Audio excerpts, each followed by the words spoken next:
దేవుడు పాడైపోయిన దాన్ని బాగు చేసేవాడు.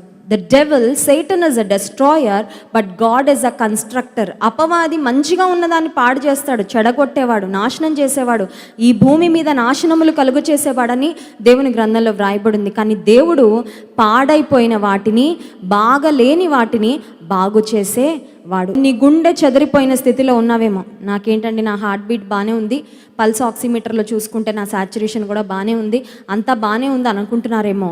బయటకు నీ గుండె బాగున్నా నీ మనస్సు లోపల ఒకవేళ ఏదైనా వేదన ఉందేమో, ఏదైనా ఆవేదన చెందుతున్నావేమో, బాధపడుతున్నావేమో, కలవరపడుతున్నావేమో, చెదరిన నీ గుండెను యేసుక్రీస్తు ప్రభువు బాగు చేస్తాడు. God will heal your heart.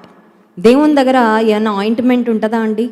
దేవుని దగ్గర మందులు ఏమన్నా ఉంటాయా? ఈ రోజుల్లో ఏదైనా వ్యాధి వచ్చి బాగు చేయబడడానికి హాస్పిటల్కి వెళ్తే బోల్డ్ అంత బిల్లులు కదండి. ఒక్కొక్కసారి అనిపిస్తుంది హాస్పిటల్స్ బాగుపడడానికే ఈ కరోనా వైరస్ వచ్చిందేమో అన్నట్లుగా ఉంది పరిస్థితి.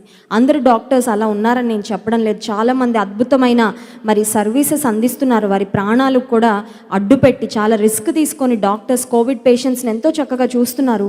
అట్ ద సేమ్ టైం కొంతమంది డాక్టర్స్ మాత్రం చాలా కమర్షియల్గా ఆలోచిస్తూ చాలా ఎక్కువ బిల్స్ వేస్తూ పేషెంట్స్ని ఇబ్బంది పెడుతున్న పరిస్థితులు కూడా కొన్ని మనం చూస్తూనే ఉన్నాం. దేవుని దగ్గరకు వచ్చి బాగుపడాలంటే నేను ఇవ్వవలసిన ఫీజు ఏమైనా ఉందా? Is there any fees that I need to pay?